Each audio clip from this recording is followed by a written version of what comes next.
The world's quietest symphony is playing right now inside your head.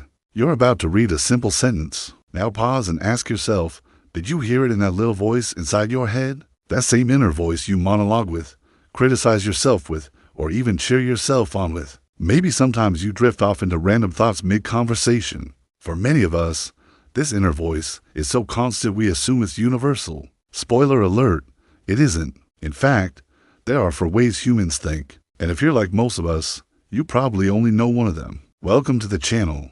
Research by Professor Russell Hurlbert shows that 30 to 50% of people don't experience verbal inner speech at all. For them, maybe thoughts arrive as images, sensations, or abstract concepts, no running commentary. Imagine the people facing the same puzzle. One hears a little, if I do this, then remember that, voice in their head, while the other sees silent mental images of solutions and paths forward. Both are thinking, but one experiences it as a conversation and the other as an internal movie. This distinction may seem anecdotal at first, but it radically changes our understanding of the human mind, how we tackle problems, conduct self-reflection, and relate to one another. Ask your friends, you'll be surprised how many different inner worlds coexist under one roof. Until Hurlbert's pioneering study, most of us assumed language was the primary vehicle of thought. He equipped participants with random beepers throughout their day, prompting them to jot down whatever crossed their minds. By analyzing these notes, he identified the broad categories, those with inner speech and those without. Yet inner speech and mental imagery are just 2 of 4 primary thinking styles. Researchers have mapped out. In addition to surveying the landscape, researchers have also spent decades excavating the roots of our inner worlds. Building on Hurlbert's work, scientists have explored how much of this is learned versus innate, how much is shaped by culture or personal experience, and whether this stuff really is universal across the human species. Turns out we still don't have definitive answers to these questions. But here's what we do know. First, not all inner speech is created equal. We can distinguish between inner speech acts, like silently reading an instruction manual, and inner speech content, like the actual words we're reading. Importantly, inner speech content doesn't just reflect what we see, hear, or read. It also incorporates our memories, emotions, reactions, and predictions. So inner speech can reflect the kind of inner dialogue where we play out possible futures or debate options with imagined outcomes. According to some experts, this reflects the evolution of our species. We started by mirroring sounds and gestures, then moved on to spoken language, then to written language. This progression parallels our inner worlds, too.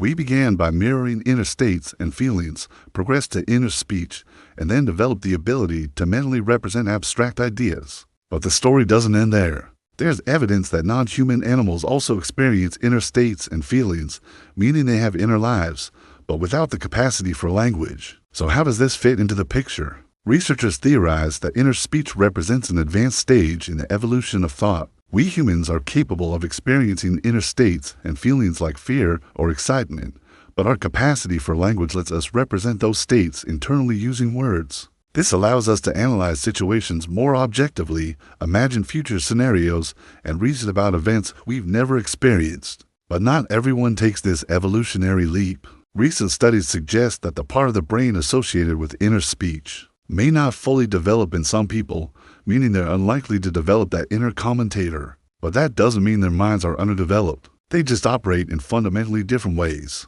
As it turns out, inner speech is only one kind of thinking. It's just the one we tend to value. Here are the other 3. First, there's visual imagery. As the name suggests, this involves thinking in pictures. Some people think almost exclusively in terms of mental images, and that makes sense. After all, our eyes are the windows to the world.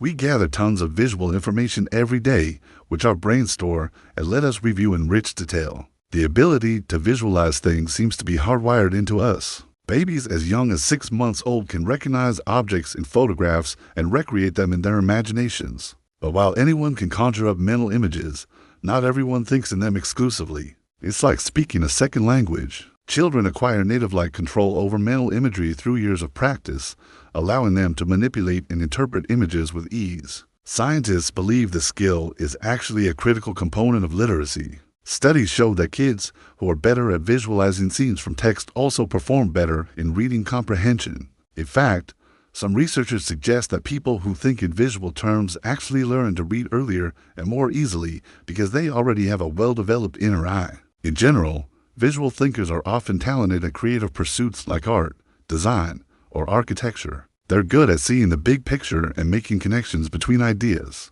On the downside, they may struggle to express themselves verbally, both in speech and writing. Next up, there's non-symbolized thought, which some call pure intuition. Unlike the previous two styles, this doesn't involve either words or pictures. Instead, ideas pop into our minds as sudden flashes of insight.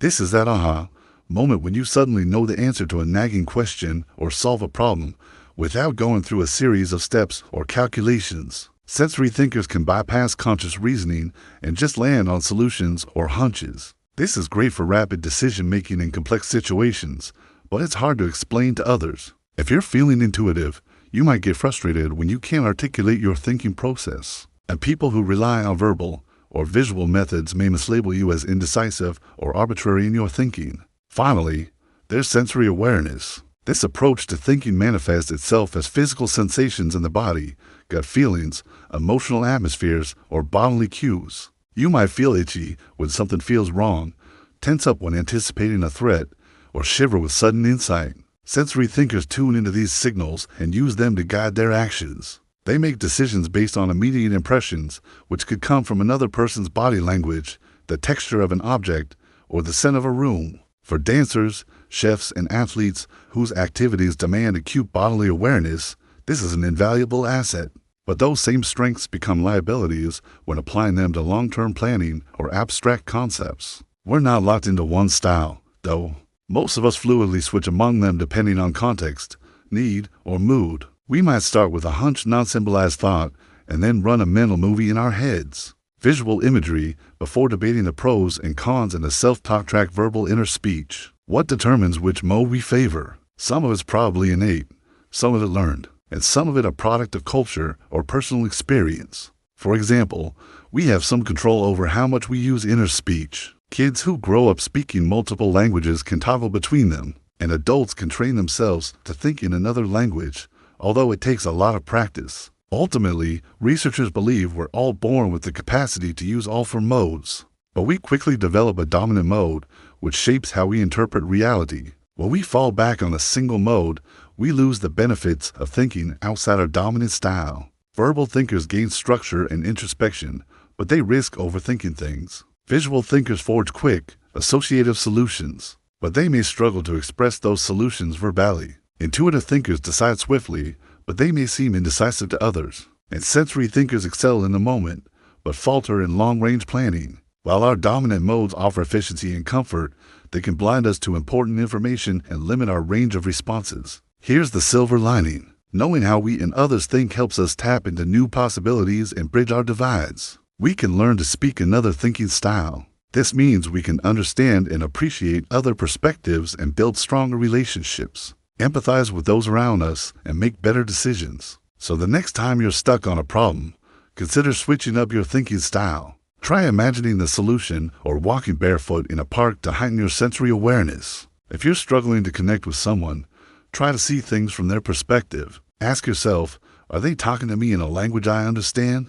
Because as it turns out, there is no single normal way to think. Inner speech, once assumed universal, is just one variant in a rich spectrum of human cognition. We all think differently, and that's something to celebrate. Now that you know more about thinking styles, it's time to brush up on your communication styles. Check out this video to learn about the 5 ways people communicate. See you there.